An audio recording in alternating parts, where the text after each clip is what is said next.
तुळजापूरमधील drugs प्रकरणाचे विधिमंडळात पडसाद उमटलेत। कारवाईच्या संदर्भात मुख्यमंत्र्यांना पत्र पाठवलं होतं, मात्र अजूनही या प्रकरणातील अग्रवाल नावाचा आरोपी अटक का नाहीये, असा सवाल आमदार कैलास पाटलांनी विधानसभेत केला। तर याला राणा जगजितसिंह पाटलांनी उत्तर दिलं। तुळजापूरची नाहक बदनामी केली जातीये, काही प्रकरणं आपल्याकडे आली होती, त्याची चौकशी व्हावी, असं राणा जगजितसिंह पाटलांनी म्हटलंय।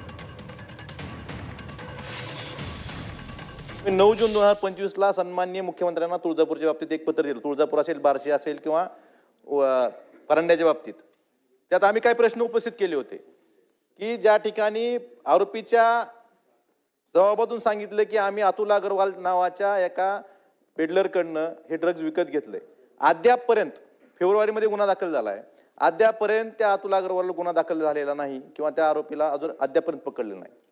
मग हा टॉलरन्स म्हणजे हा झिरो टॉलरन्स कसा होऊ शकतो?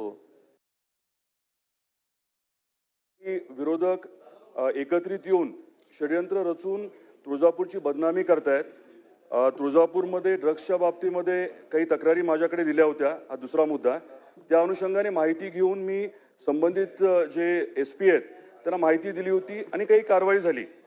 आता परवा महंत जे मुख्य महंत आहेत ते सर्व मुख्यमंत्री महोदयांना भेटले होते आणि तुळजापूरची नाहक जी बदनामी केली जाते वारंवार षडयंत्र रचून, त्याची उच्चस्तरीय चौकशी व्हावी अशी विनंती केली होती।